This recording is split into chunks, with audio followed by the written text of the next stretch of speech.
Hello, I'd like to discuss the dangers of negative thinking and why it's so detrimental to our lives.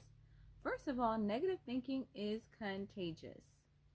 If you don't believe me, have you ever been around someone who's complaining and you subconsciously feel the need to chime in and start complaining about something? Subconsciously participating in that complaining takes us into a lower vibe. So when we get into that negative pattern, we don't realize how it not only affects us, but it affects the people around us. And before you know, everybody's kind of like doom and gloom and just like, wolf, like people start complaining about traffic. And you're like, well, guess what? This happened to me. And they go on and on. But at the end of the day, just like negative thinking is contagious, positive thinking is also contagious, but it usually takes a bit more effort. Now, first off, negative thinking is contagious because our brains are wired to look for danger. So if something's negative, it's going to hyper focus on that so that it can find out potential threats and address them. This is an awesome biological tendency, but it becomes detrimental when we stay there and we're constantly looking for danger that no longer exists or doesn't exist at all. So although these patterns help us find perceived or potential danger, they also hinder us from taking risks that are necessary to improve our lives.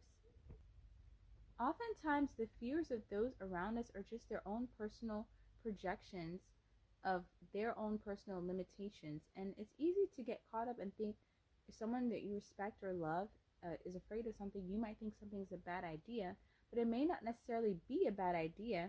It's just maybe they don't see themselves doing that thing because they wouldn't do it. They don't feel confident enough in themselves to do it, or they just have a different personality and it's not for them. Just because it's not for them doesn't mean it's not a good idea for you. One thing I've really had to find out is that I've just learned to grow in is just being okay with doing things differently from those I respect and admire. At the end of the day, if we were all meant to do things exactly the same, we'd be like clones of each other, but we're not, which is why it's important to focus on what we feel called to do and to do it to the best of our ability. And we don't have to do it the same way other people do it because we are not them and they are not us. We can never outdo them at being them, but in the same way, no one can outdo you at being you. Thank you for making it to the end of this video. If you have not already done so, please grab the free self-love affirmations guide. It is listed in the description box. And if you want to take this to the next level, please check out the Unlock Your Inner Gift guide. It's also in the description box.